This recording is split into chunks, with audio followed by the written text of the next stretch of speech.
tout de suite, c'est notre invité. Et il s'agit donc de l'ancien président mauritanien, Mohamed Ould Abdelaziz, dont l'une des résidences vient d'être visitée par des enquêteurs à la recherche de biens mal acquis. Vous allez l'entendre, l'ancien chef d'État est en colère. Il se dit victime de harcèlement judiciaire et affirme que le pouvoir cherche à le faire taire. Mohamed Ould Abdelaziz en ligne ce matin avec Laurent Corot. Bonjour Mohamed Ould Abdelaziz. Bonjour. Comment s'est déroulée la commission rogatoire qui a conduit à la fouille de votre résidence de Beni Chab? Ils ont commencé à fouiller la maison de fond en comble, à perquisitionner sans ménagement ma chambre à coucher personnelle, la chambre de madame, fouiller un peu partout jusqu'à aller casser des carreaux sur une profondeur de 2 mètres dans les 2 chambres. Et finalement, ils n'ont rien pu détecter quoi que ce soit parce qu'il n'y avait absolument rien à détecter. Je ne les ai plus revus. Cette mission ne s'est pas présentée à moi après. Ils n'ont fait signer aucun papier. Et c'est tout. Et cette commission rogatoire, justement, cherchait des lingots d'or dans votre résidence. Est-ce que vous avez détenu des lingots d'or à un moment donné? Écoutez, je n'ai pas détenu. Moi, je n'avais pas de lingots d'or sur place. Je n'en ai pas ici chez moi. Et je n'en ai nulle part. Quand même bien, je pouvais en détenir. Le lingot d'or en Mauritanie s'achète avec de l'argent. Moi, j'ai déclaré mon argent et j'ai de l'argent. Et je n'ai jamais nié le fait que j'ai de l'argent. Selon vous, Monsieur le Président, pourquoi cette commission rogatoire? Pourquoi a-t-elle été déclenchée? C'est un processus qui, à chaque fois que je parle de la situation politique de ce pays, à chaque fois que je mets en exergue l'échec du gouvernement, il commence à me mettre des bâtons dans les roues.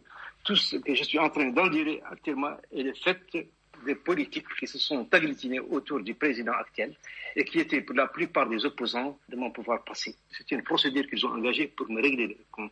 Et le président les a accompagnés de manière passive.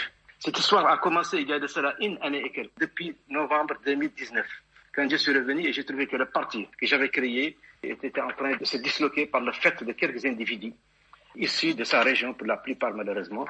Quand j'en ai parlé avec lui, il m'a dit non, c'est le parti État. Je lui ai dit écoute, on ne doit pas parler de parti État.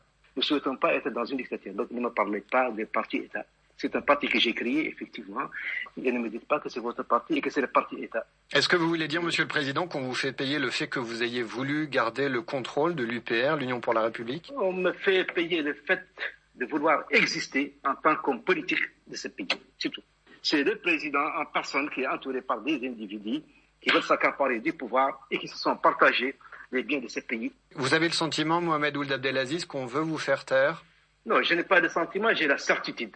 À chaque fois que je parle, on me convoque à la police, on m'embête. Mais je ne suis pas assigné à résidence parce que je le suis depuis 18 mois. Mais je suis maintenant séquestré chez moi.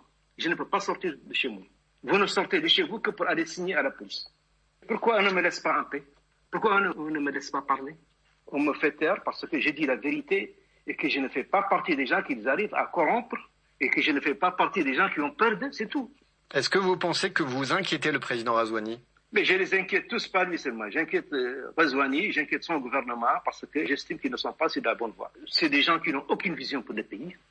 La gabégie, le clientélisme, la corruption se sont développés dans ce pays. Rien n'est fait, il n'y a pas un projet. Les populations souffrent. Tout ça, c'est un échec. C'est une très vieille amitié qui vous lie au président Razouani. Ceux qui vous connaissent tous les deux disent que cette amitié s'est nouée dans les années 80. Est-ce que vous n'êtes pas surpris par la façon dont cette amitié a évolué? Écoutez, cette amitié, effectivement, elle est là, elle a existé, mais elle n'a pas résisté à cette situation. Effectivement, on était amis pendant plus de 40 ans. Il a travaillé avec moi sous mes ordres la plupart du temps. Je l'ai protégé, il a bénéficié de toute ma protection pendant cette période.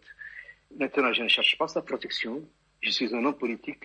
Cette amitié ne peut pas se faire et ne peut pas continuer sur le dos du peuple de Mauritanien, ni toucher aux intérêts de la République. On dit souvent que la meilleure défense, c'est l'attaque. Est-ce que c'est la raison pour laquelle vous avez décidé de reprendre la politique? Non, ce n'est pas ça. Je ne me défends pas en faisant de la politique. Je sais que c'est la politique qui m'amène tous ces problèmes. Et je continuerai à faire la politique, quel qu'en soit le prix à payer. Mohamed Ould Abdelaziz, merci.